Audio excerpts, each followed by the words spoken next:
اعوذ باللہ من الشیطان الرجیم بسم اللہ الرحمن الرحیم الحمد للہ رب العالمین والصلاة والسلام علی سید الانبیاء والمرسلین وعلی اہل بیتہ الطیبین الطاہرین وصحبہ المنتجبین۔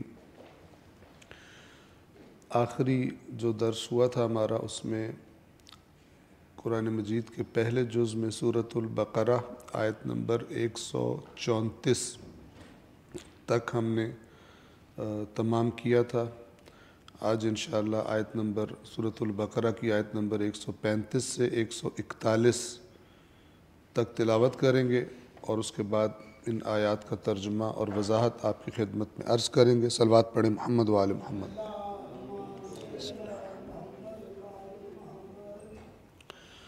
اعوذ باللہ من الشیطان الرجیم، بسم اللہ الرحمن الرحیم۔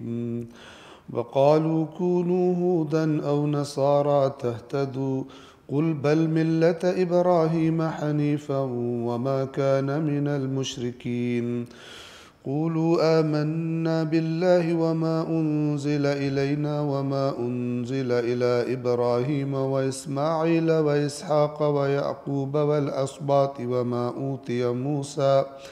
وما أوتي موسى وعيسى وما أوتي النبيون من ربهم لا نفرق بين أحد منهم ونحن له مسلمون فإن آمنوا بمثل ما آمنتم به فقد اهتدوا وإن تولوا فإنما هم في شقاق فسيكفيكهم الله وهو السميع العليم صبغة الله ومن أحسن من الله صبغة ونحن له عابدون قل أتحاجوننا في الله وهو ربنا وربكم ولنا أعمالنا ولكم أعمالكم ونحن له مخلصون أم تقولون إن إبراهيم وإسماعيل وإسحاق ويعقوب والأسباط كانوا هودا أو نصارى قل أأنتم أعلم أم الله ومن أظلم ممن كتم شهادة عنده من الله وما الله بغافل عما تعملون تلك أمة قد خلت لها ما كسبت ولكم ما كسبتم ولا تسألون عما كانوا يعملون۔ پر محمد و آل محمد صلوات۔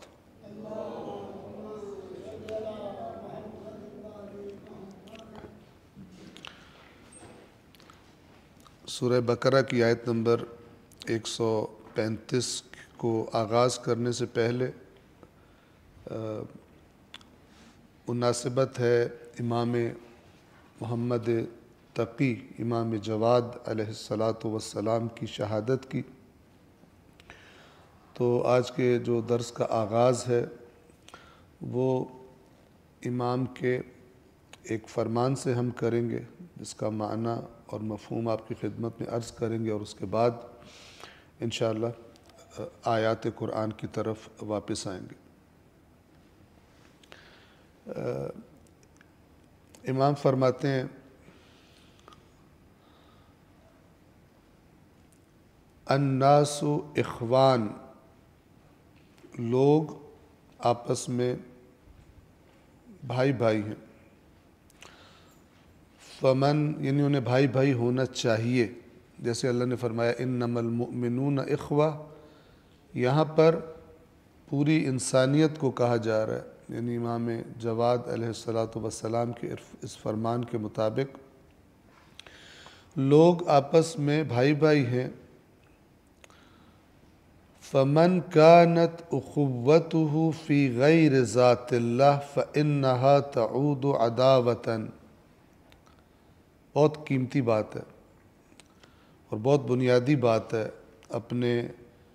ہم کو اپنے تعلقات، اپنے روابط کی بنیاد کیا رکھنی چاہیے؟ جب ہم کسی سے رابطہ بنا رہے ہیں، کسی سے دوستی کر رہے ہیں، یہاں بھائی سے مراد یعنی تعلق بنانا ہے، آپس میں لوگوں کے تعلقات ہوتے ہیں، قرب ہوتے ہیں انسانوں کے ایک دوسرے کے ساتھ. تو امام فرما رہے ہیں تو جس کی اخوت اللہ کی ذات کے سوا کسی اور مقصد کے لیے ہو، یعنی تعلق کی بنیاد کسی سے جو میں تعلق بنا رہا ہوں، دوستی کر رہا ہوں، بھائی چارہ کر رہا ہوں، اگر اس کی بنیاد اللہ کی ذات کی رضا نہیں ہے، اللہ کی خوشنودی نہیں ہے، فَإِنَّهَا تَعُودُ عَدَاوَةً، تو پھر یقیناً انجام کیا ہونے والا ہے اس تعلق کا؟ وہ دشمنی بن جائے گی، وہ حتماً دشمنی میں تبدیل ہوگی. اب ذہن میں آئے کہ کیسے دشمنی میں تبدیل ہوگی؟ مرتے دم تک لوگ بے ایمانیوں کی وجہ سے تعلق بنا ہوتا ہے خرابیاں کرنے کے لیے، اور مرتے دم تک قائم رہتا ہے. تو امام نے اپنی بات کی دلیل کے طور پر آیت قرآن کی تلاوت فرمائی. سورۃ الزخرف آیت نمبر 67 فرمایا وَذَلِكَ قَوْلُهُ عَزَّ وَجَلَّ، اور یہ اللہ تبارک و تعالی کا فرمان ہے. الاخلاء، الاخلاء جمع ہے خلیل کی، اور خلیل کہتے ہیں بہت گہری دوستی ہو جس سے، ایک قسم کا بھائی ہوتا ہے. الاخلاء پکے دوست، گہرے دوست، یومئذ اس دن، قیامت کے دن، بعضهم لبعض عدو، ایک دوسرے کے دشمن ہوں گے. پکے دوست دنیا میں جو تھے قیامت کے دن ایک دوسرے کے دشمن ہوں گے. البتہ یہاں دوستوں کی بات ہے. قیامت میں اللہ کے نافرمان، یعنی جنہوں نے اپنے اولاد کے تعلق کے لیے خدا کی نافرمانی کی، کسی نے اپنے ماں باپ کی وجہ سے اللہ کی نافرمانی کی، کسی نے اپنی بیوی نے شوہر نے بیوی کی وجہ سے خداوند عالم کو پس پشت اس کی رضا کو ڈالا، ناراض کیا. یہ سب دشمن ہوں گے قرآن نے جو تصویر دکھائی ہے. ادھر تعلق کون سا قائم رہے گا؟ جو اللہ کی اطاعت اور اللہ کی رضا کی بنیاد پر تھا. باپ نے، ماں نے اپنی اولاد کے بارے میں وہ رویہ رکھا جو اللہ کے رسول نے رہنمائی کی تھی. اولاد نے ماں باپ کے ساتھ وہ رویہ رکھا کہ جس کی رہنمائی اللہ رسول نے، اللہ کے دین نے کی تھی. یہ ہو جائے گا خدا کی خاطر، اللہ کی خاطر ہو جائے گا. تو اگر یہ تعلقات خدا کی خاطر دنیا میں خداوند عالم ان کو قائم رکھے گا اور ان کو اکٹھا کر دے گا اور یہ ایک دوسرے سے ملیں گے. لیکن اس حدیث میں اور جو آیت امام نے قرآن کی تلاوت کی اس میں اچھوں کی بات نہیں ہو رہی، بلکہ بروں کی بات ہو رہی ہے. اچھائی میں بھی لوگ تعلقات بناتے ہیں اور برائی کے لیے بھی تعلقات بناتے ہیں. ذاتیات بھی ہوتی ہیں اور خدا کا رسول اور دین بھی ہوتا ہے. تو فرمایا الاخلاء یومئذ بعضهم لبعض عدو، گہرے سے گہرے دوست اس دن ایک دوسرے کے دشمن ہوں گے، الا المتقین، سوائے صاحبان تقوی کے، وہ نہیں دشمن ہوں گے. وہ ایک دوسرے سے خوشی سے ملیں گے. علی سرر متقابلین، تختوں پر ایک دوسرے کے سامنے بیٹھے ہوئے. تو یہ انسان کو، یعنی ہم امام محمد تقی علیہ السلام کے اس فرمان کو انشاءاللہ اپنے ذہن میں رکھیں کہ ہم جس سے تعلق بنا رہے ہیں وہ تعلق اللہ کی رضا والا تعلق ہے یا اللہ تبارک و تعالی کی ناراضگی والا تعلق ہے. صلوات پڑھیں محمد و آل محمد.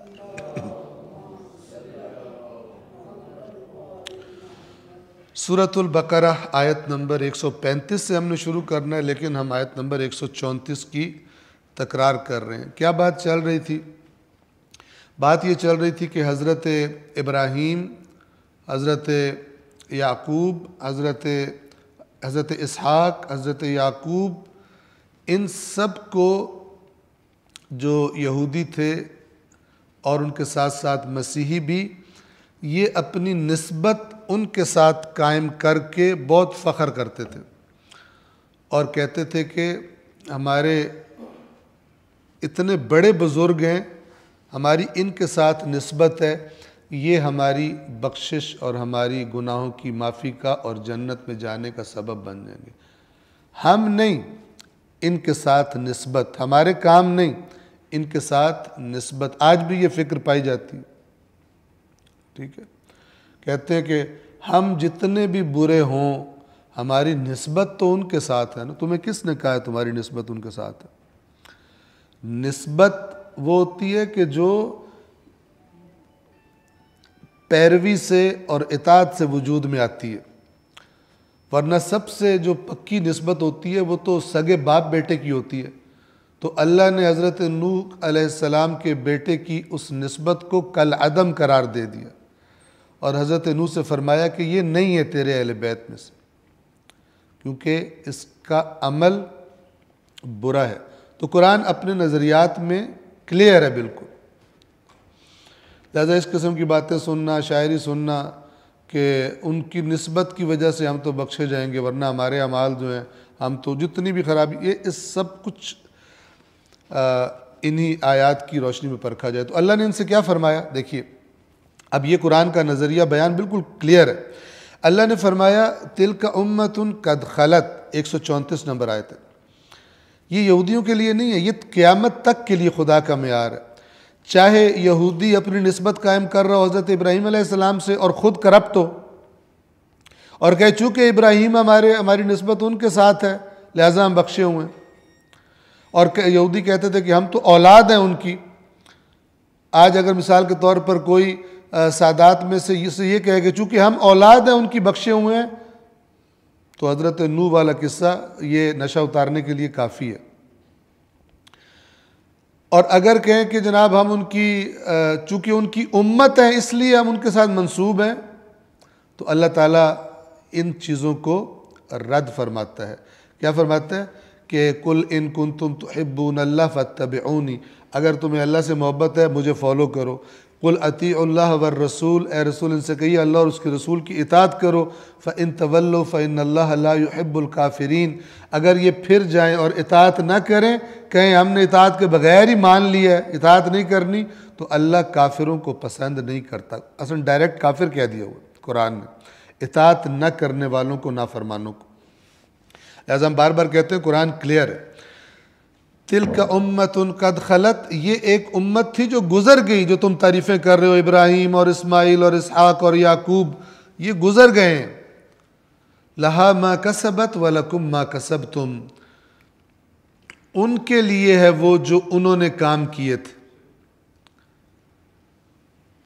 وَلَكُمْ مَا كَسَبْتُمْ، اور تمہارے لیے وہ ہے جو تم نے کسب کیا ہے، جو تم نے کمائی کی ہے، جو تم نے عمل کیا ہے، تمہارے لیے وہ ہے۔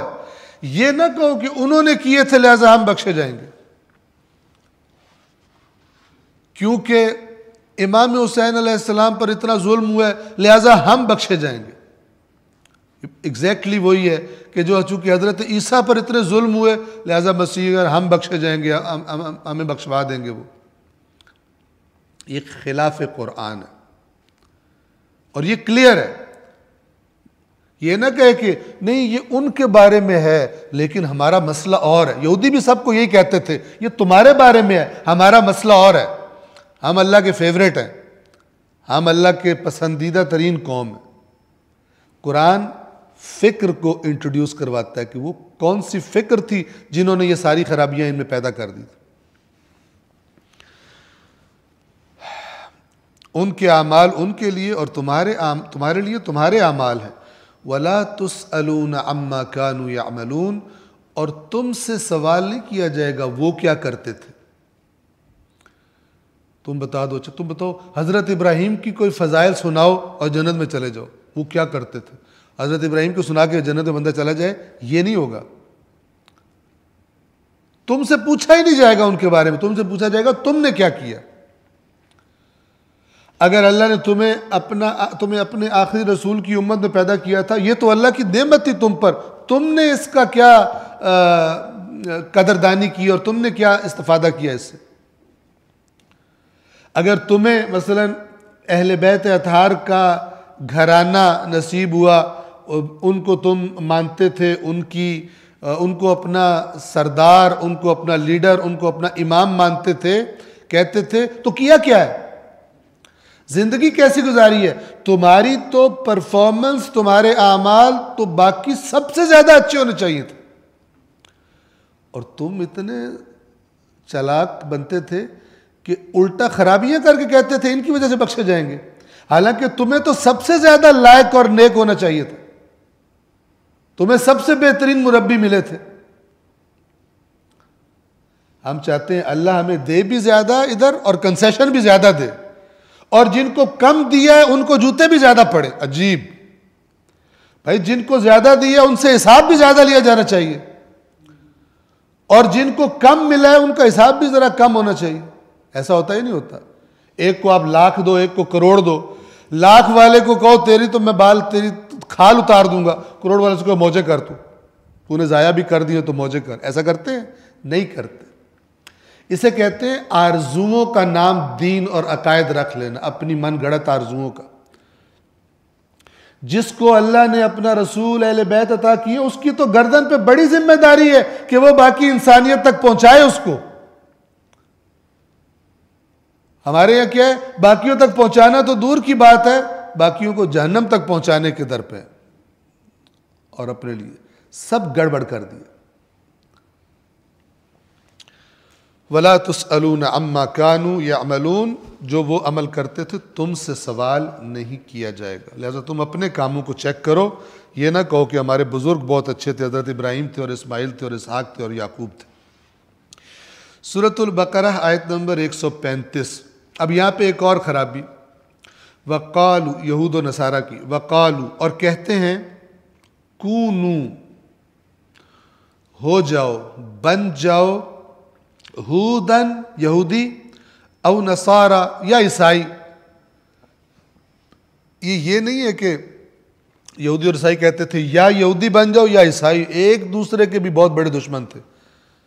اسی پہلے سپارے میں گزر چکا ہے کہ وقالت الیہود لیست النصارى علی شیء وقالت النصارى لیست الیہود علی شیء وہم یتلون الکتاب۔ یہودی کہتے ہیں عیسائیوں کے ہاتھ پلے کچھ نہیں ہے، یہ بالکل ان کا دین شین کوئی بے بنیاد ہے، اور عیسائی کہتے ہیں، مسیح کہتے ہیں یہودیوں کا دین بالکل بے بنیاد ہے۔ تو لہذا یہ نہیں کہتے تھے یہودی بن جاؤ یا عیسائی بن جاؤ، دونوں میں سے ایک آپشن کر لو تو جنت میں چلے جاؤ گے، بلکہ یہ دونوں کی بات کو اکٹھا کر کے بیان کیا جا رہا ہے کہ یہودی کیا کہتے تھے، یہودی بنے گا تو جنت میں جائے گا، ہدایت پائے گا، اور نصارہ کہتے ہیں نصارہ بن جاؤ تو ہدایت پاؤ گے۔ وَقَالُوا كُونُوا هُودًا أَوْ نَصَارَىٰ تَهْتَدُوا، اور کہتے ہیں یہودی بن جاؤ، یا مسیح کہتے ہیں مسیح نصارہ بن جاؤ، تَهْتَدُوا، ہدایت پا جاؤ گے۔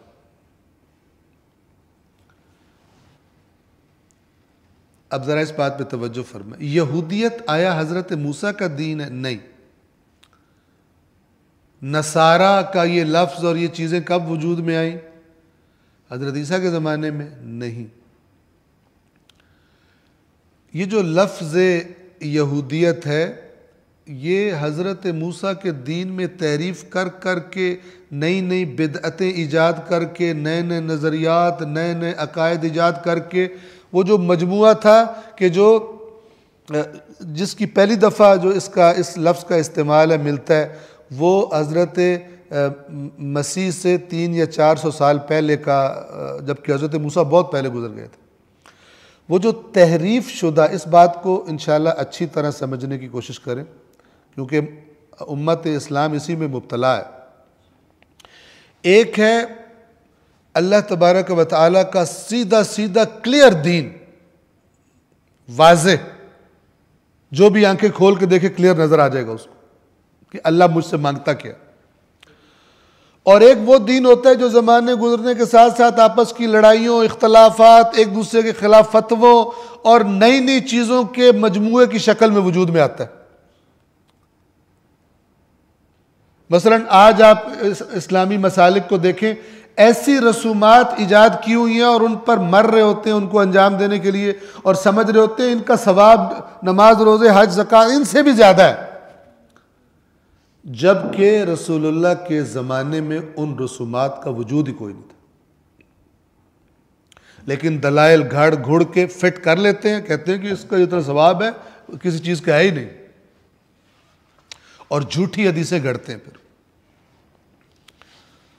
لیکن جو سنجیدگی سے دین کو سمجھنا چاہتا ہے، تھوڑی محنت کرتا ہے، وہ اس کے لیے اللہ کا وعدہ ہے کہ خداوند عالم اس کو ہدایت کرتا ہے، دکھاتا ہے اس کو۔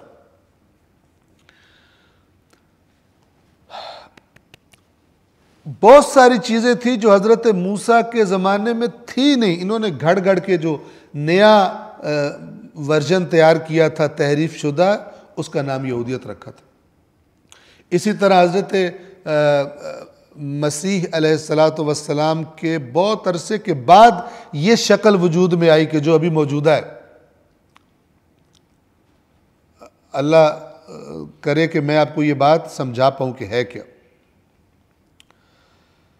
اب اگر تو یہ لوگ حقیقی حضرت موسیٰ کے دین پر ہوتے، انہیں رسول اللہ کے ساتھ کوئی پرابلم نہیں ہونی تھی، بالکل کوئی پرابلم نہیں تھی، کیونکہ رسول اللہ صلی اللہ علیہ وآلہ وسلم ایگزیکٹلی بنیادی طور پر وہی بات کر رہے تھے، انہی چیزوں کی طرف، انہی ویلیوز کی طرف، اسی توحید کی طرف، اسی اطاعت کی طرف، اسی پاکیزگی کی طرف، اسی تقوی کی طرف دعوت دے رہے تھے جو حضرت موسیٰ کی تھی، اور اسی طرح حضرت عیسیٰ کی۔ لیکن حضرت موسیٰ کے نام لیوا، حضرت عیسیٰ کے نام لیوا دین میں خرابیاں کر کر کے جو نظریات اور عقائد اور اپنی من گھڑت رسومات بنا چکے تھے، اور ان کے ساتھ اپنی جنت کو اٹیچ کیا ہوا تھا، کنیکٹ کیا ہوا تھا کہ یہ کرنے سے، ان نظریات سے جنت ملتی ہے، ان کو تو رسول اللہ اچھے نہیں لگ رہے تھے۔ ان کا مخالف ہو جانا بھی بڑی نیچرل بات ہے کہ رسول پاک آ کر ایسی بات کریں کہ جس کو یہ بہت اہم سمجھتے ہیں، ایجاد بعد میں کی ہے اپنے نبی کے، لیکن رسول پاک اس کو لفٹ نہ کرائیں، کہیں گے اتنی بڑی ثواب کی چیز، اور یہ، اور پھر دوسرا، جو یہودی ہے حتماً جنت میں جائے گا، اللہ کے رسول نے کہا نہیں جائے گا۔ ان کو اللہ کے رسول کیسے اچھا لگے ان کو؟ یہ جو جنت میں سیٹیں بک کرا کے اور اپارٹمنٹ خرید کے اور پلاٹ لے کے بیٹھے ہوئے تھے، ان کو تو آگ لگنی چاہیے کہ یہ کیوں کہہ رہے تم جنت میں نہیں جاؤ گے؟ جنت میں وہ جائے گا جو اللہ کی اطاعت کرے گا، جبکہ یہ قائل تھے جنت میں صرف یہودی جائیں گے۔ یہاں گھپلا دیکھیں کیا ہوتا ہے۔ یہی گھپلا آج مسلمانوں نے کیا ہوا ہے، جنت میں صرف یہ والا فرقہ جائے گا، ہمارا والا۔ اچھا، تم جن کے پیروکار ہونے کا دعویٰ کرتے ہو، انہوں نے جن چیزوں کو تمہیں حکم دیا ہے وہ کہاں گئی؟ اس پہ مٹی پاؤ، اس کے اوپر وہ ٹینشن والا کام ہے جو کام ٹینشن والا نہیں ہے، کیک شیک کاٹ کے مٹھائیاں شاید کھا کے ہو جاتے ہیں، دیگے شگے کھا کر، وہ کرو، وہ والا کام نہیں کرنا، اس میں ٹینشن ہوتی ہے، شارٹ کٹس نکالو۔ کیونکہ بہت سارے لوگ، اکثریت ہم دین کے بارے میں چیزوں کو اینالائز کرنے کے قائل نہیں ہیں، سوچنے کے قائل نہیں ہیں، جدھر جو بچپن سے دیکھا سنا ادھر چلنے کے قائل ہیں، لہٰذا بعض دفعہ سر میں ہتھوڑا مارنا پڑتا ہے تب تھوڑا بندہ جاگتا ہے، ورنہ لوگ کیا سمجھ رہے ہوتے ہیں، پبلک سمجھ رہے، جتنی باتیں مولانا صاحب کر رہے ہیں دوسروں کے خلاف کر رہے ہیں، ہم تو بالکل ٹھیک ہے بھائی، میں ساری آپ کے خلاف کر رہا ہوں ٹھیک ہے نا، آپ کے خلاف یعنی اپنے خلاف۔ خلاف سے کیا مراد ہے؟ خلاف سے مراد یہ کہ میں سب سے پہلے خود دیکھوں کہ میں کہاں کھڑا ہوں۔ ایک اسی طرح درس قرآن تھا کراچی میں، تو اس میں نے بہت ساری آیات اس میں ڈسکس ہوئی، تو ایک نوجوان اٹھ کے آیا اور مجھے کہتا ہے کہ آغا صاحب آپ کو لگتا ہے کہ جو آپ باتیں کرتے ہیں ان کو سمجھ آتی ہیں؟ میں نے کہا یار آپ کو تو آ گئی ہے نا۔ مجھے کہتا ہے اور آپ سیدھی کر کے ان کو ماریں بات، تب ان کو سمجھ آئے گی۔ میں نے کہا یار آپ کو سمجھ آئی ہے نا، ایک دو اور کو سمجھ آئے گی، تین کو سمجھ آئے گی، اس سے زیادہ نہیں کیا جا سکتا۔ اصلاً ذہنوں میں بٹھا دیا، انسٹال کر کے اور لاک کر دیا کہ ہم پکے جنتی ہیں. یہ یہودی فکر ہے. اسی کو اللہ نے توڑا ہے. خدا نے معیار بتائے ہیں جنت میں کون جائیں گے، اللہ نے صفات بتائی ہیں. اور تعریف کیا ہوتی ہے کہ چلاکی سے ان صفات کو گم کر دیا جاتا ہے، ان کی ویلیو ہی نہیں رہتی. ویلیو کس کی رہ جاتی ہے؟ یہ نعرہ کون سا مارتا ہے، یہ کپڑے کون سے پہنتا ہے، اس کی داڑھی کتنی ہے، اس کی شلوار کیسی ہے، اس کے جناب کلر، اس قسم. بے ایمان ہے دکان پہ کہہ رہا ہے سنت رسول، مہندی لگاتا ہے داڑھی پہ، ماشاءاللہ کتنا نورانی. یہ نہیں ہے معیار بھائی. یہ اچھی بات ہے اگر آپ تک صحیح دلیل سے پہنچا ہے کہ اس طرح سنت رسول ہے، بہت اچھی بات ہے. لیکن بے ایمانی کون سے رسول نے دکھائی ہے، کون سے رسول نے بتایا؟ لوگوں کے حقوق کھا جانا، میں چیزوں کے نام نہیں لیتا، آپ کے سامنے میں عرض کرتا رہتا ہوں. روح دین ختم، اس کی لاش کو گھسیٹتے پھرو اور کہو ہم سارے جنت میں جا رہے ہیں. یہ پرابلم تھا یہودیوں اور نصارہ کے رسول پر، آخری رسول پر ایمان نہ لانے کا. ورنہ آپ کو بیان ہو چکا اسی پہلے جز میں کہ یہ یہودی تو وہ قوم تھی جو اس سرزمین پر آئے ہی رسول اللہ پر ایمان لانے کے لیے تھے. کتنی نسلوں سے بیٹھے ہوئے تھے، رسول آ رہا ہے، رسول آ رہا ہے. ٹھیک ہے نا، کہ یا رسول اللہ تعالیٰ اپنے رسول کو جلدی بھیج تاکہ ہم اس پر ایمان لائیں، ہماری مشکلات ختم ہو، فلان ہو، یہ ہو وہ. اور جب وہ آیا تو اتنی بے ایمانی کی عادت ڈال لی تھی کہ سب سے بڑے مخالف اس رسول کے یہ خود بن گئے. آپ توجہ فرما رہے ہیں؟ یہ قرآن مجید انسان کی عقلوں کو جگاتا ہے. ناموں پہ مت جاؤ، کام دیکھو کہ تم ہو کیا، تمہاری صفات کیا ہیں. جنت اس بنیاد پہ ملے گی. وَقَالُوا كُونُوا هُودًا أَوْ نَصَارَىٰ تَهْتَدُوا. جو مسلمان ایمان لے آئے تھے، وہ جب یہودیوں کے سامنا ہوتا تھا، یہودی کہتے تھے بھائی یہودی بنو گے تو ہدایت یافتہ ہو، اور کہیں ہدایت نہیں ہے.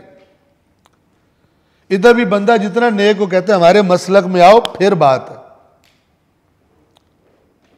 اندر تبدیلی آئے یا نہ آئے، بس تم نے زبان سے یہ کہہ دیں، پڑھ دو تو تسی پار ہو. جبکہ قرآن کیا کہتا ہے؟ لوگ سمجھتے ہیں کہ یہ منہ سے کہہ دینے سے کہ ہم ایمان لے آئے ان کو چھوڑ دیا جائے گا اور ان کو آزمایا نہیں جائے گا. قرآن کی ٹون یہ ہے. اس ٹون کو چھپانے کے لیے قرآن کو مشکوک بنا دیا ہوا ہے. ویسے بڑا پیار کرتے ہیں لیکن ہے مشکوک، یہ سمجھ نہیں آتا. بڑی شیطانی گیم ہوئی ہے قرآن کے ساتھ. اور کہتے ہیں یہودی بن جاؤ یا نصارہ بن جاؤ، تہتدو، ہدایت پا جاؤ. ہدایت کا بس یہ راستہ، اور بند ہے. قل، اے رسول آپ ان سے کہیے، بل، نہ یہودی نہ نصارہ، بلکہ ملت ابراہیم حنیفاً، ابراہیم کا آئین، ابراہیم کی روش. اب یہاں پہ کیا کہا جا رہا ہے؟ یہ بھی تو کہتے تھے، توجہ کریں خوب، ذرا دماغ اپنا روشن کر کے میری بات سمجھیں. کوئی بندہ کہے تو یہودی کہیں ہم بھی تو حضرت ابراہیم کے ہی فالوور ہیں. ٹھیک ہے نا؟ قرآن ان سے کہہ رہا ہے نہیں، یہودی نہیں، نصرانی نہیں، ملت ابراہیم. کیا بتانا چاہ رہے ہیں؟ کہ تم نے جو گھڑ کے نئی چیزیں، نظریات، اور آپس میں تم خود بھی فرقوں میں تقسیم ہو، یہودی بھی بٹے ہوئے تھے، تم خود بھی لڑ کے پتہ نہیں تم نے کیا ملغوبہ بنا کے اس کا نام یہودیت رکھا ہوا ہے. چھوڑو اس سب کو. بل ملت ابراہیم حنیفاً. حنیف کسے کہتے ہیں؟ حنیف کہتے ہیں جو بالکل یکسوئی سے حق کی طرف اس کا رخ ہو اور ہر باطل سے بیزاری پائی جاتی ہو، اس کے اندر رغبت نہ رکھتا ہو کسی بھی باطل کی طرف، حق کی طرف مائل ہو. اسے کہتے ہیں حنیف. تو کہ تمہاری سوسائٹی کرپشن سے، بے ایمانیوں سے بھری پڑی ہے، اس کو چھوڑو. اس اپنی کرپشن کو تم نے اپنے لیے گویا کہ جائز کرنے کے لیے تم نے باقی چیزیں گھڑی ہیں جنت میں جانے کے لیے. اصل کام جو خدا نے جنت کے لیے رکھا تھا، جو ابراہیم نے کہا تھا، اللہ اور اس کے رسول کی اطاعت ہے، تقوی ہے، نیکی ہے، حقوق کا ادا کرنا ہے، وہ ساریوں کو تم نے چھپانے کے لیے اور چیزوں کو اوپر لا کے رکھ دیا. جس نے یہ کر لیا وہ جنت میں گیا, جس نے یہ کر لیا وہ جنت میں گیا, جس نے ہمارا, یہ نہیں ہے. اپنے اعمال دیکھو. بل ملت ابراہیم, نہ کوئی یہودی ہونے سے ہدایت پائے گا, نہ کوئی نصرانی نام رکھنے سے ہدایت پائے گا, بلکہ دیکھو ابراہیم کی روش کیا تھی. ابراہیم کی روش کیا تھی؟ اور وہ حنیفاً, ہر باطل سے بیزار ہو کر حق کی طرف متوجہ. وما کان من المشرکین, اور ان کے منہ پہ مکہ مارا, دلیل کا مکہ. وما کان من المشرکین, تمہارے ہر عقیدے میں شرک گھس گیا ہے. وہ تو مشرک ہی نہیں تھا, ابراہیم مشرکوں میں سے نہیں تھا. پہلی اپنی اصلاح یہ کرو کہ اپنا توحید ٹھیک کرو.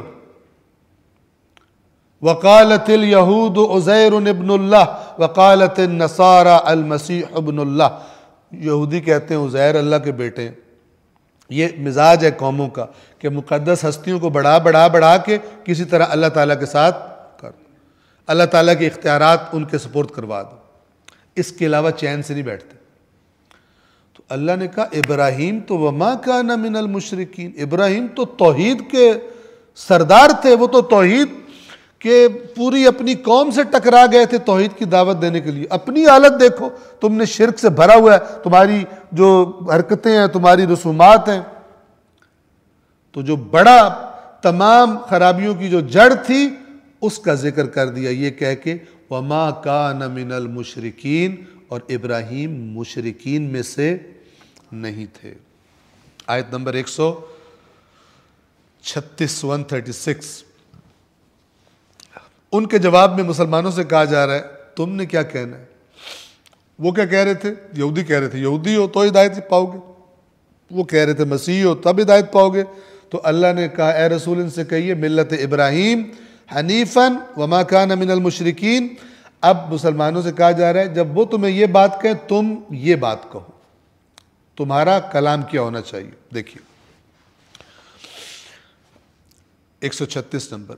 قولو, تم کہہ دو آمنا باللہ, ہم اللہ پر ایمان لائے. وما انزل الینا, اور جو ہم پر نازل ہوا ہے اس پر ایمان لائے. وما انزل الی ابراہیم و اسماعیل و اسحاق و یعقوب والاسباط, اور جو ابراہیم اور اسماعیل اور اسحاق اور یعقوب اور اسباط, حضرت یعقوب کی اولاد مختلف قبیلوں میں بٹی, ان کو اسباط کہا جاتا تھا. اور چونکہ بہت سارے نبی آئے لہذا کہا جا رہا ہے جو اسباط پر نازل ہوا, یعنی وہ جو حضرت یعقوب کی نسلیں آگے چلی اور ان میں انبیاء آئے ان پر جو کچھ نازل ہوا. ہم یعنی اے مسلمانوں تم کہو کہ ہم کسی نبی میں فرق نہیں کرتے, اس کو مانیں گے تو اس کو نہیں مانیں گے, ہم سب کو مانتے ہیں. جو تحریف شدہ دین تھا وہ کیا تھا؟ وہ کہتے تھے موسیٰ کے بعد کسی کو نہیں ماننا, ہم نے حضرت موسیٰ کو ماننا ہے, عیسیٰ کو نہیں ماننا. کیوں کہ اگر عیسیٰ کو مانیں گے تو پھر ان کی باتیں ماننی پڑیں گی. لہذا جو مر گیا ہے اسے پوجو, جو زندہ نمائندہ ہے اس کی بات نہ مانو. بہانے بناؤ تاکہ اس سے جو جھوٹی باتیں منسوب کر کے بے ایمانی کر لی ہے اس پہ پکے رہ سکو. سمجھیں اس بات کو. جب سورہ مومن جس کو سورہ غافر بھی کہتے ہیں قرآن کریم میں, قوم فرعون کی قوم سے ایک شخص تھا جن کو قرآن نے مومن تعارف کروایا. یہ تھا فرعون کے قریبیوں میں. جب حضرت موسیٰ نے اپنی دعوت کا آغاز کیا اور فرعون پھر اپنے سمجھ لیں جو اس کی وہ قریب کی سیکیورٹی کونسل تھی ان کے ساتھ جب میٹنگ کرتا تھا اور ان کے ساتھ مل کے حضرت موسیٰ کے خلاف کوئی پلان فائنل کرنے لگتا تھا, یہ کوئی بات کر کے نہ خراب کر دیتا, شک ڈال دیتا تھا, ادھر ادھر کر دیتا تھا. تو اس نے جو باتیں کی ایک دفعہ وہ فرعونیوں کے ساتھ بیٹھ کر, قرآن نے سورہ مومن میں بیان کی ہوئی ہیں, وہاں پہ کہتا ہے کہ وَلَقَدْ جَاءَكُمْ يُوسُفُ مِنْ قَبْلُ بِالْبَيِّنَاتِ, اپنے فرعونیوں سے کہتا ہے او یار تو یہ میرے لفظ ہیں کہ تمہارے پاس تم کیسے لوگ ہو, تمہارے پاس پہلے یوسف آیا تھا. حضرت یوسف اسی مصر میں تھے اور یہ حضرت موسیٰ کا زمانہ ان کے بعد کا ہے. تو اس نے کہا کہ تمہارے پاس اس سے پہلے یوسف آیا تھا بالبینات، واضح اس کے پاس نشانیاں تھی، اللہ کا نبی تھا. فما زلتم فی شک مما جاءکم بہ، اور جو وہ لے کر آیا تھا مسلسل تم اس کے بارے میں شک میں مبتلا رہے. مردہ پرستی قرآن نے پوائنٹ آؤٹ کیا. دیکھیں یہ مومن آل فرعون کہہ رہا ہے کہ ابھی تم موسیٰ کو ناک میں تم نے دم کیا ہو، تم کہہ رہے ہو یہ نبی نہیں ہے، یہ جھوٹا فلان ہے. ابھی تم کہتے ہو یوسف بڑا نبی تھا، لیکن جب یوسف تمہارے درمیان تھا فما زلتم فی شک مما جاءکم بہ، مسلسل دائماً تم یوسف کے بارے میں شکوک و شبہات کرتے رہے جب تک وہ تمہارے درمیان رہا. فلما ہلک، جب وہ دنیا سے چلے گئے تو تم نے کیا کیا؟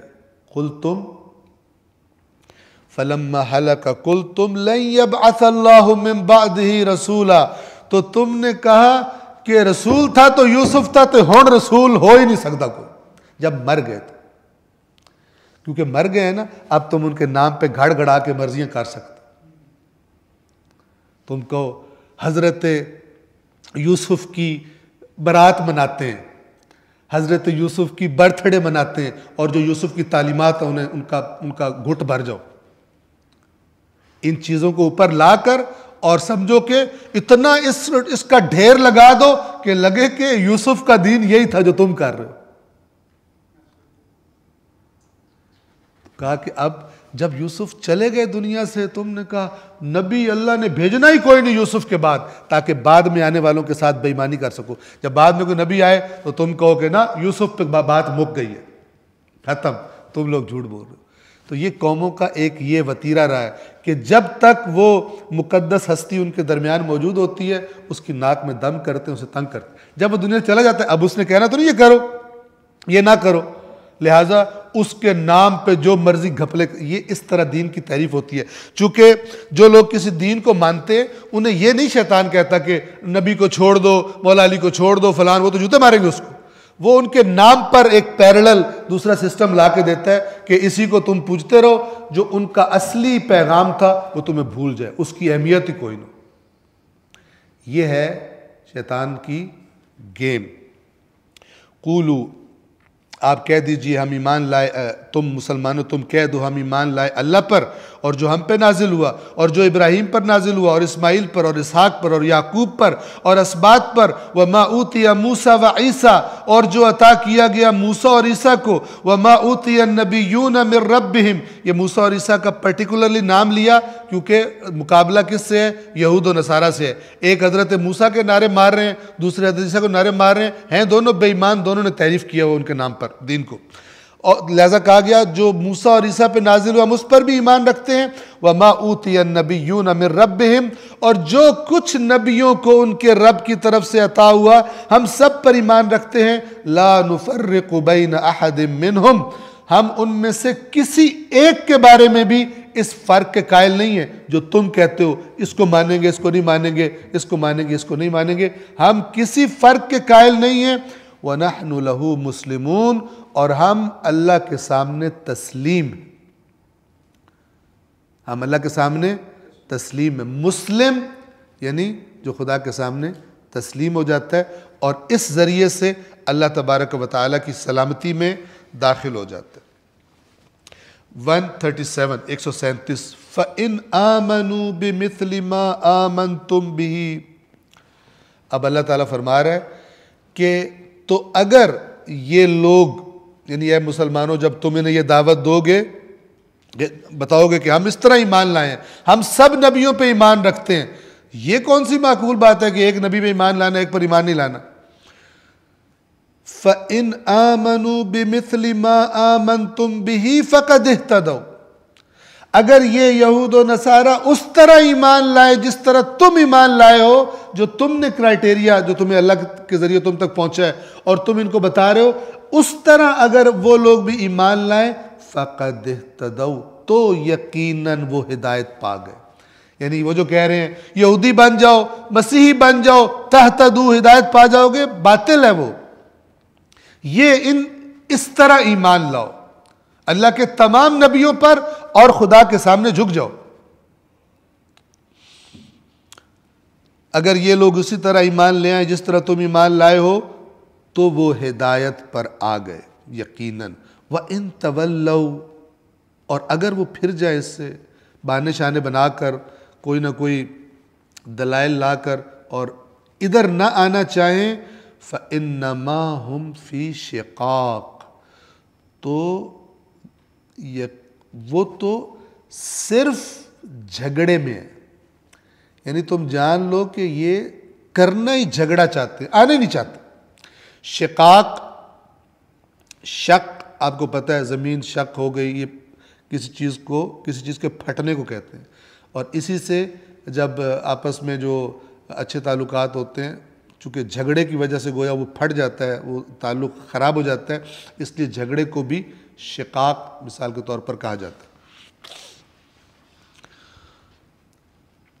اور اگر وہ پھر جائیں، روگردانی کریں، تو وہ صرف مخالفت کے درپے ہیں۔ یہ روگردانی کا لفظ ترجمے میں استعمال ہوا ہے، اس کا معنی آپ کو پتہ ہے، لیکن اس کا تھوڑا ایگزیکٹ معنی بھی آپ کو بتا دوں۔ روگردانی یعنی منہ پھیر لینا، اصل میں فارسی زبان کا یہ لفظ ہے، اور رو فارسی میں کہتے ہیں چہرے کو، اور گردان یعنی پھیر لینا، اسی سے لفظ گردش بھی ہے، گردش یعنی کسی چیز کا پھرنا، روگردانی یعنی چہرے کا پھیر لینا، یہ اس کا چونکہ لفظ فارسی کا ہے، اگرچہ معنی آپ کو معلوم تھا لیکن ہم نے مزید آپ کی خدمت میں عرض کر دیا۔ فَسَيَكْفِيكَهُمُ اللَّهُ، اگر یہ پھر جائیں تو پھر یہ تو تم جان لو کہ یہ صرف ان کا پرابلم ایک ہے، یہ حق کی طرف آنا نہیں چاہتے، لہذا جھگڑے کرتے ہیں، گڑ گڑ کے اور دلیلیں لے آئیں گے، بات نہیں مانیں گے۔ تو فَسَيَكْفِيكَهُمُ اللَّهُ، تو ان قریب اے رسول ان کے لیے اللہ آپ کو کافی ہو جائے گا۔ یعنی آپ نہ گھبرائیں کہ یہ کیوں نئی ایمان لا رہے اور یہ اتنی سازشیں کرتے ہیں اور نقصان پہنچاتے ہیں، اللہ تعالیٰ اپنے رسول پاک کو تسلی دے رہا ہے کہ ان قریب اللہ آپ کے لیے ان کے مقابلے میں کافی ہونے والا ہے، شکست کھائیں گے یہ، جیسا کہ اللہ نے اس سرزمین پر اپنے دین کو غالب کیا اور ان کو ذلت اور رسوائی دیکھنی پڑی کہ جو حق کو تسلیم نہیں کر رہے تھے۔ وَهُوَ السَّمِيعُ الْعَلِيمُ، اور وہی خوب سننے والا، خوب جاننے والا ہے۔ یعنی یہ ایک اور تسلی کا انداز ہے کہ ایسا نہیں ہے کہ اللہ تعالیٰ کوئی بات مس کر رہا ہے جو یہ کر رہے ہیں، ان کی سازشیں، ان کی من گھڑت باتیں اور آپ کو تکلیف دینا، یہ جو کر رہے ہیں بول رہے ہیں سن رہا ہے، اور جو کر رہے ہیں اچھی طرح اس کا علم رکھتا ہے۔ ہاں اس نے جو مہلت دی ہے اس کے اینڈ پر فَسَيَكْفِيكَهُمُ اللَّهُ، ان قریب اللہ ان کے مقابلے میں آپ کے لیے کافی ہو جائے گا، اور اللہ نے رسول پاک سے اپنا وعدہ پورا فرمایا۔ آیت نمبر 138، ایک صلوات پڑھیں محمد و آل محمد۔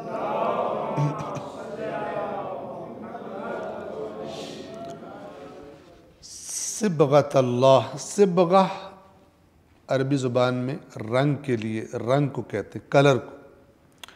صبغۃ اللہ، اللہ کا رنگ، مراد یہ ہے کہ اللہ کا رنگ اپنا لو، اللہ کے رنگ میں رنگے جاؤ، اردو میں ہم یوں کہیں۔ وَمَنْ أَحْسَنُ مِنَ اللَّهِ صِبْغَةً، اور اللہ کے رنگ سے زیادہ خوبصورت رنگ کس کا ہے؟ کون سا رنگ اللہ کے رنگ سے زیادہ خوبصورت؟ احسن حسن سے ہے۔ وَنَحْنُ لَهُ عَابِدُونَ، یہ اللہ گویا مسلمانوں سے کہہ رہا ہے کہ تم ان سے یہ کہو، یہود و نصارہ سے، صبغۃ اللہ، اللہ کا رنگ میں رنگے جاؤ، اللہ کا رنگ اپنا لو۔ وَمَنْ أَحْسَنُ مِنَ اللَّهِ صِبْغَةً، اللہ کے رنگ سے زیادہ خوبصورت رنگ کس کا ہے؟ اور اس رنگ کی علامت کیا ہے؟ وَنَحْنُ لَهُ عَابِدُونَ، اور ہم اس کی عبادت کرتے ہیں، ہم لہو عابدون، اسی کے لیے، اسی کی عبادت کرتے ہیں، یعنی اس کے ساتھ کسی کو شریک نہیں بناتے۔ ہماری زندگی میں تم جہاں دیکھو گے ہم تمہیں اس کے مطیع نظر آئیں گے، اس کے علاوہ کسی اور روش کو، کسی نظریے کو، کسی آئین کو فالو کرتے ہوئے دکھائی نہیں دیں گے۔ یعنی یونیفارمٹی ہے ہمارے اس میں، اللہ کی اطاعت، اس کی عبادت، اسی کی اطاعت۔ نہج البلاغہ میں خطبہ ہے جس میں مولا علی علیہ السلام فرماتے ہیں کہ اللہ نے اپنے رسول کو مبعوث فرمایا تاکہ لوگوں کو، اللہ کے بندوں کو بتوں کی عبادت سے نکال کر اللہ کی عبادت کی طرف لائے، اور شیطان کی اطاعت سے نکال کر اللہ کی اطاعت کی طرف لے کے آئے۔ بس دو چیزیں ہیں جو مطلوب ہیں بنیادی طور پر، کہ نہ اللہ کے سوا کسی کی عبادت کی جائے اور نہ اللہ کے سوا کسی کو اوبے کیا جائے، اطاعت کی جائے۔ اور یہاں مراد کیا ہے؟ اللہ کے مد مقابل، ورنہ خدائی اللہ کے دیے ہوئے نظام کے تحت اللہ کے بعد رسول کی اطاعت فرض۔ قل اطیعوا اللہ و اطیعوا الرسول، ٹھیک ہے؟ اور پھر جو یہ نظام جس کی اطاعت کرنے کا کہے اس کی اطاعت واجب ہے۔ آپ دیکھیں، بنیاد ایک پتہ ہونا چاہیے، میں ماں باپ کی اطاعت کیوں کر رہا ہوں؟ اس لیے کہ یہ اللہ کا آرڈر ہے، اللہ کا حکم ہے۔ لہذا اگر ماں باپ بھی خدا کی نافرمانی کا حکم دیں تو وہ مانا نہیں جا سکتا، لیکن اسی اللہ نے کہا کہ پھر بھی ان کے ساتھ بے ادبی اور بدتمیزی اور گستاخی نہیں کرنی، باقی امور میں ان کے ساتھ اچھا رویہ اور سلوک رکھنا ہے۔ اب یہ خدائی رنگ سے کیا مراد ہے؟ ظاہر ہے کہ کوئی کلر نہیں ہے، اس کی بنیاد یہ ہے کہ یہ ایک لفظ ہے جو یہودی بھی کرتے تھے، کرسچنز میں بھی بعد میں آ گیا۔ جو بھی دین یہود قبول کرتا تھا تو یہ اس کو ایک غسل کرواتے تھے، اور غسل کروا کے کہتے تھے کہ اس غسل کے پانی سے اس کے سارے گناہ پچھلے معاف ہو گئے، اور اب اس گویا کہ ایک یہ نئے رنگ میں آ گیا، اس کی زندگی پہ ایک نیا رنگ چڑھ گیا۔ اور پھر یہی جو پہلے یہودیوں میں تھا، بعد میں حضرت مسیح کے ماننے والوں نے بھی، چونکہ رسومات گھڑنے کا مزہ آتا ہے، نئی نئی چیزیں عوام کو لگائی رکھنا، اس میں اصلی دین کو بہا دیا اور ان میں لگاؤ، یہ کرو یہ کرو، یہ پکاؤ یہ کھلاؤ، اس طرح کرنا شروع کر دیتے۔ اصل تعلیمات، مثلا میں کبھی کبھی عرض کرتا ہوں کہ بچہ نماز نہیں پڑھتا، امی کو کوئی پرواہ نہیں، جو ایک خاص کلچر ہے، نماز نہیں پڑھتا کوئی پرواہ، روزے رکھتا کوئی پرواہ نہیں، لیکن اگر منگل کے دن ناخن کاٹے گا میں جان نکال دوں گا۔ منگل کے دن بے دین بے شرم، تجھے اتنا پتہ نہیں ہے منگل کے دن ناخن نہیں کاٹنا؟ نہ کوئی نماز، نہ کوئی روزہ، پرواہ ہی کوئی، نہ اماں کو نہ بچے کو، پورے گھر کو کوئی۔ فلان دن یہ چیز پکانی ہے ورنہ کافر ہو جائے۔ جیسے وہ کسی نے کہا تھا عید کے دن سویا رہ گیا، پورا ماہ رمضان روزے نہیں رکھے، اور عید کے دن بھی وہ شب عید رات کو دیر تک جاگتا رہا عید منانے کے لیے، اور اس کے بعد صبح جب جاگا تو نماز تو ویسے نہیں پڑھتا تھا، تو دیکھا کہ عید کی نماز بھی پڑھی جا چکی ہے، تو دھاڑ ماری اور بیگم سے کہا جلدی جلدی سیویاں پکا، نہیں تو کافر ہو گئے، جلدی جلدی سیویاں پکا نہیں تو آج اسی کافر ہوندے پہ۔ یہ اپنی من گھڑت چیزیں بنا کر اور اس کو دین کا نام دے دیتے ہیں بعض لوگ۔ باقی آپ خود سوچیں، میں زیادہ بول نہیں سکتا ہوں۔ صلوات پڑھیں محمد و آل محمد پر۔ اصل دین کو کیسے ریپلیس کیا جاتا ہے دین کے نام پر اور چیزوں سے، یہ ساری چال ہوتی ہے، اور یہیں سے قومیں گر جاتی ہیں پستی کی طرف اور ذلت کی طرف، اور اللہ تعالیٰ ان کو دھتکار دیتا ہے۔ یہ خدا کی سنت ہے کہ جس میں کبھی تبدیلی نہیں آتی۔ تو اللہ نے فرمایا یہ رنگ بازیاں چھوڑو، یہ اب اس پہ یہودیت کر، یہ کلر اور یہ کلر اور یہ ہم نے غسل دے دیا تو یہ ہو گیا، ٹھیک ہے؟ یہ ان ظاہری چیزوں کے اندر تم چھپا دو اصل چیز کو۔ وہ کیا؟ اللہ کا رنگ، خدائی رنگ اختیار کرو، الگ الگ فرقے اور فلان اور گروپس اور پارٹیاں چھوڑو۔ صبغۃ اللہ ومن احسن من اللہ صبغہ، اور وہ کلر کون سا ہے؟ وہ تمہاری زندگی پہ نظر آنا چاہیے. وَنَحْنُ لَهُ عَابِدُونَ, کپڑے جس بھی رنگ کے پہنو. وَنَحْنُ لَهُ عَابِدُونَ, جس رنگ کے بھی تم نے کپڑے پہنے ہوئے, اللہ کے عابد ہونا, اللہ کے جو سوائے خدا کے کسی کو معبود قرار نہیں دیتے, یہ رنگ تمہاری زندگیوں پر نظر آنا چاہیے. ایک مرتبہ پھر صلوات پڑھیں محمد والے.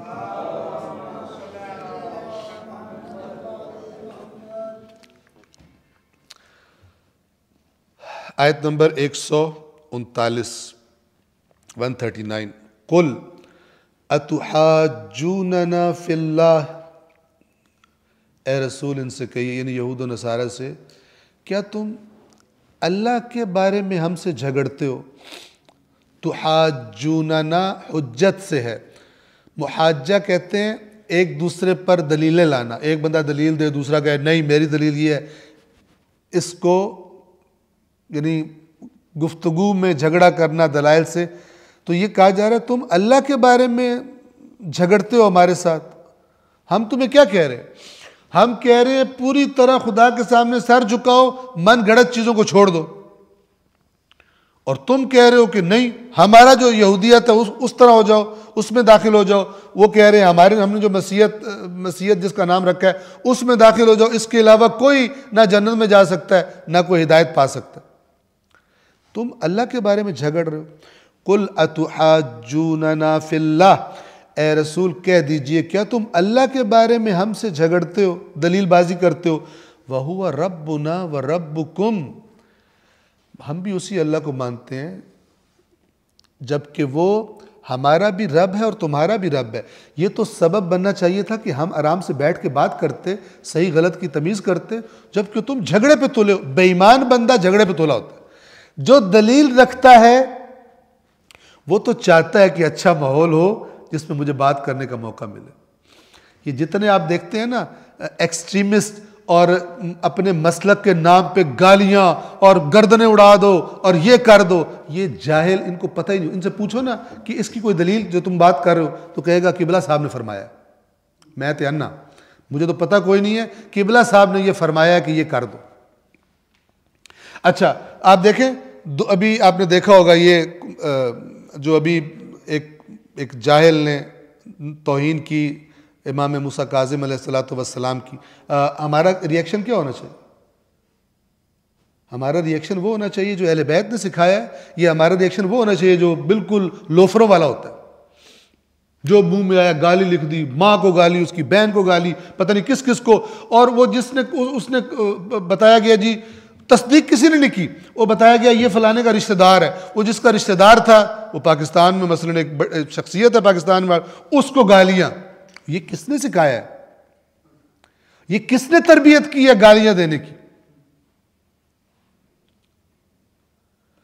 اور اٹھا کے سوال کرو ان سے کہ اچھا 5-10 منٹ ذرا امام موسیٰ کاظم علیہ السلام کے بارے میں بات کریں. امام موسیٰ کاظم علیہ السلام کے 2 فرمان سنا دیں کہ پتہ ہی نہیں ہوا کسی کو. لڑنے کو تیار ہے, پتہ ہی کوئی نہیں. ان کی بات ماننے کو تیار نہیں ہے, ان کی سیرت پڑھنے کو تیار نہیں ہے, لیکن لڑنے مرنے کو تیار. ٹھیک ہے.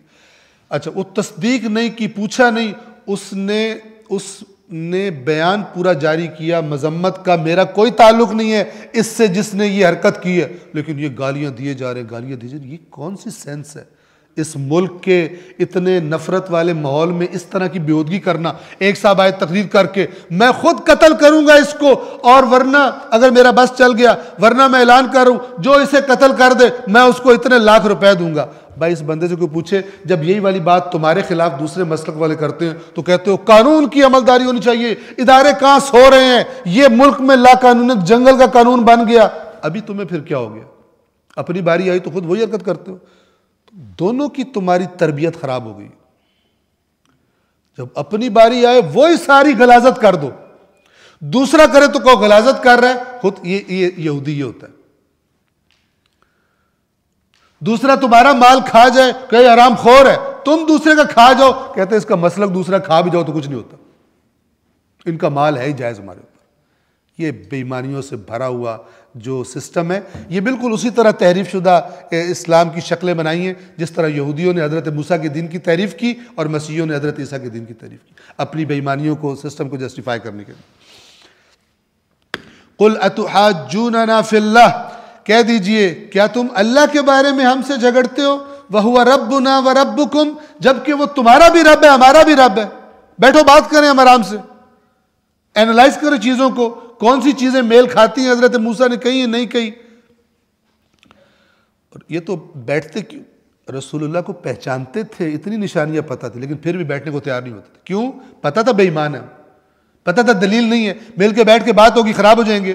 وَلَنَا أَعْمَالُنَا وَلَكُمْ أَعْمَالُكُمْ، اور یہ جو ہم کر رہے ہیں، اگر غلط کر رہے ہیں سزا ہمیں ملے گی، اور تم جو کر رہے ہیں وہ تمہارے اعمال ہیں۔ ہم تمہیں زبردستی تو نہیں کہہ رہے کہ چھوڑ دو، ہم تو تمہیں دعوت دے رہے ہیں۔ زبردستی لا اکراہ فی الدین، زبردستی تمہیں مسلط تھوڑی کر رہے ہو۔ ہاں جب تم کوئی غلط بات کرتے ہو جو اللہ اپنے رسول کو بتاتا ہے تو وہ تمہیں بتا دیتا ہے، لیکن زبردستی لڑائی جھگڑا تو نہیں کر رہا تمہارے ساتھ۔ جو یہود کے ساتھ مدینہ میں جھگڑے بھی کیوں جھگڑے ہوئے ہیں؟ اس لیے کہ رسول اللہ اور ان کے درمیان جتنے معاہدے ہوئے تھے سب کے ساتھ انہوں نے خیانت کی اور سازشیں کرتے رہے، اور چاہتے تھے کسی طرح کفار حملہ کریں، اور حالانکہ ان پہ لازم تھا مدینہ کا اور مدینہ والوں کا دفاع کرنا، سب مل کے کرنا۔ تو جب کوئی کسی کی جان پر اٹیک کرتا ہے، ان کے جان و مال پر، تو وہ تو پھر آپ کا ہم مسلک بھی ہو تو خدا نے آپ کو اجازت دی ہے مارو اس کو۔ اگر کوئی بندوق لے کر مثال کے طور پر آپ کے گھر میں گھس آئے اور ایک کے منہ سے نقاب ہٹے تو آپ پتہ چلے یہ تو اپنا مومن ہے ڈاکو لیکن مومن ہے، تو وہاں اس مومن کا احترام کرنا ہے۔ وہاں پر اگر آپ اسے گولی بھی مار دو، آپ کے گھر میں گھسا ہوا ہے، وہ ضائع ہے، آپ پر کوئی وہ نہیں ہے۔ جب کسی کی جان مال پر حملہ کیا جاتا ہے، کسی کے شخصی حدود میں کوئی داخل ہوتا ہے، وہ اس پہ حملہ کرے، اس کی آنکھ پھوڑ دے، اس کی ٹانگ توڑ دے، اندر اس کے گھر میں ہو، اس کے پر کوئی اعتراض نہیں، چاہے وہ دنیا کا سب سے بڑا مومن ہی کیوں نہ ہو۔ اس وقت اس کا خون جس پر اس نے تجاوز کیا اس کے لیے نہیں ہے پرابلم، اپنا دفاع کرتے ہوئے اس کے ساتھ کچھ کر دے۔ وَلَنَا أَعْمَالُنَا وَلَكُمْ أَعْمَالُكُمْ، اور ہمارے لیے ہمارے اعمال، تمہارے لیے تمہارے اعمال۔ وَنَحْنُ لَهُ مُخْلِصُونَ، اور ہم اس کے لیے یعنی اللہ کے لیے مخلص، ہم دین کو خالص کرنے والے اللہ کے لیے۔ ہم دیکھتے ہیں کہ یہ جو کام ہو رہا ہے اس کی کوئی بنیاد ہے کہ کوئی ثابت ہے کہ یہ اللہ نے حکم دیا، ثابت ہے کہ اللہ کے رسول نے یہ حکم دیا، پھر ہم کریں گے۔ ثابت نہیں ہے ہم پیور کریں گے، ہم ملاوٹوں کو نکال دیں گے بیچ سے۔ ہم خالصتاً اللہ کے لیے جو کرتے ہیں وہ کرتے ہیں۔ مخلص، خالص کرنے والا، پیور کرنے والا۔ صلوات پڑھیے محمد و آل محمد۔ دو آیتیں ہم اس کو انشاءاللہ آج تمام کر لیں۔ آیت نمبر 140، بات جاری ہے، مسلمان جو بات کر رہے ہیں یہود و نصارہ کے ساتھ وہ بات جاری ہے۔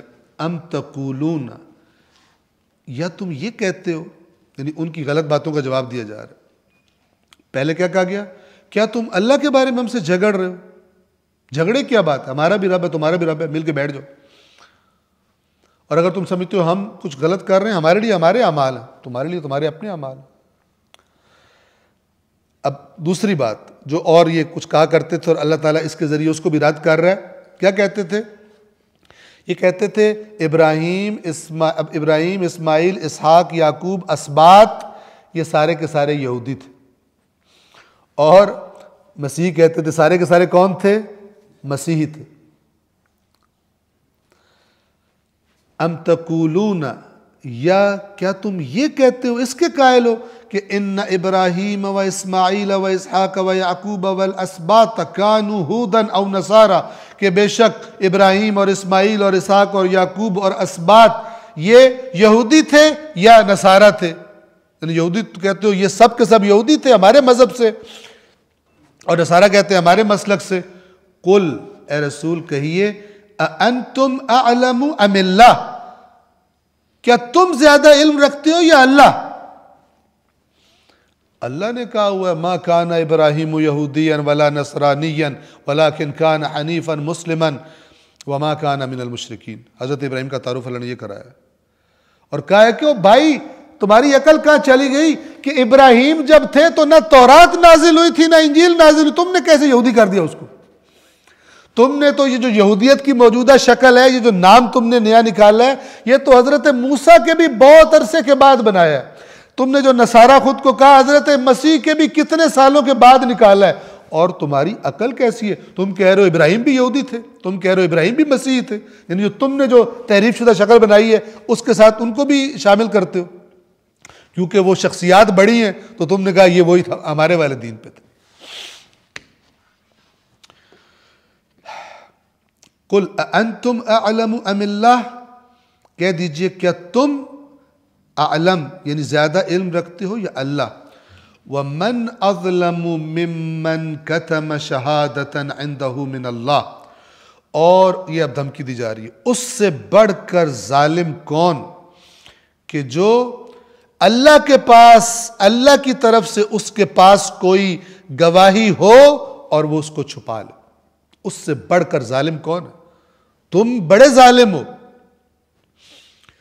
تم جانتے ہو یہ خدا کا رسول ہے, اللہ کا آخری نبی ہے, تم اس کا انتظار کر رہے تھے, تم اس کی نشانیوں کو پہچانتے ہو اور تم اس کا انکار کر رہے ہو. حالانکہ تمہیں تو سب سے پہلے کہنا چاہیے تھا کہ گواہی دینی چاہیے تھی کہ یہ اللہ کے رسول ہے. تمہیں تو باقیوں کو دعوت دینے والا ہونا چاہیے تھا. تورات میں حضرت ابراہیم کی جو روش ہے, جس طرح قرآن نے یہاں بیان کی ہے, تورات میں بھی موجود تھی. لیکن جو تورات کی باتیں تھی, توجہ کریں, جو تورات میں لکھی ہوئی تھی اس کو یہ پبلک سے چھپا کر من گھڑت باتیں حضرت ابراہیم سے منسوب کر کے انہوں نے ایڈ کی ہوئی تھی. وہ پیور بات نہیں بتاتے جو تورات میں ہے. ٹھیک ہے, تو یہاں پر کار جو بات ہے, جو وہ گواہی تمہارے پاس موجود ہے, وہ بتاؤ تم کیوں چھپائی ہے تم نے. جو قرآن کہہ رہے تعارف حضرت ابراہیم کا, وہی تعارف تورات میں حضرت ابراہیم کا. جو تم نے گھڑا ہوا دین وہ تو نہیں ہے تعارف, نہ ابراہیم کا, نہ موسیٰ کا, نہ عیسیٰ کا. وَمَنْ أَظْلَمُ مِمَّنْ كَتَمَ شَهَادَةً عِنْدَهُ مِنَ اللَّهِ, اور اس سے بڑھ کر ظالم کون جو چھپائے اس گواہی کو جو اس کے پاس موجود ہو اللہ کی طرف سے, اور تم چھپا رہے ہو. وَمَا اللَّهُ بِغَافِلٍ عَمَّا تَعْمَلُونَ, اور نہیں ہے اللہ غافل جو تم عمل کر رہے ہو اس سے, یعنی تمہاری حرکتوں سے. یہ بھی تھریٹ ہے, یہ بھی تھریٹ ہے کہ یہ مت سمجھنا کہ جو تم کر رہے ہو, چلاکیاں لگا رہے ہو, چھپا رہے ہو, اللہ غافل ہے, اللہ کو پتہ نہیں چلے گا اور تم نکل جاؤ گے. اللہ تبارک و تعالی تمہارے اعمال سے غافل نہیں ہے. اور یہ پہلے جز کی آیت نمبر, آخری آیت ہے سورۃ البقرہ کی آیت نمبر 141, 141. یہ تکرار ہو رہی ہے. جو آیت پہلے گزری تھی 134, لہذا ہم اس کی وضاحت بیان نہیں کریں گے. تکرار ہو رہی ہے کہ کیونکہ پھر بزرگوں کا ذکر آیا نا, ابراہیم و اسماعیل و اسحاق, کہ یہ ان کے بزرگ ہیں, تو اللہ تعالیٰ نے پھر کہا تِلْکَ أُمَّةٌ قَدْ خَلَتْ. یہ ہر شیعہ اہل سنت کو سب کو پتہ ہونا چاہیے کہ ہماری تو, ہم تو یا رسول اللہ ہم تو تیرے ہیں, یا, اور اپنے آپ کو نہیں دیکھنا کرنا کیا ہے, اس پہ رکھ لیں. تِلْکَ أُمَّةٌ قَدْ خَلَتْ, وہ ایک امت تھی جو گزر گئی. لَهَا مَا كَسَبَتْ وَلَكُمْ مَا كَسَبْتُمْ, ان کے لیے وہ ہیں جو انہوں نے کیا, اور تمہارے لیے وہ ہے جو تم نے کیا. جو تم اعمال کر رہے ہو وہ تمہارے لیے. وَلَا تُسْأَلُونَ عَمَّا كَانُوا يَعْمَلُونَ, وہ جن کو تم اپنا بزرگ کہتے ہو اور ان پہ فخر کرتے ہو, جو انہوں نے کام کیے تھے ان کے سوال تم سے نہیں ہونے کہ تمہیں ان کا اجر ملے اور تم جواب دے دو تو کہا جائے کہ اچھا ٹھیک ہے اتنے نیک آپ کے بزرگ تھے لہذا آپ جنت میں چلے جائیں. یہ نہیں ہوگا. لہا ما کسبت ولکم ما کسبتم. تو الحمدللہ سورہ بقرہ کی آیت نمبر 141 پر بالآخر ایک لمبی مدت کے بعد ہم نے قرآن مجید کا پہلا جز ختم کر پائے ہیں. اللہ تعالیٰ میں توفیق دے کہ ہم اس کو کنٹینیو کر سکیں.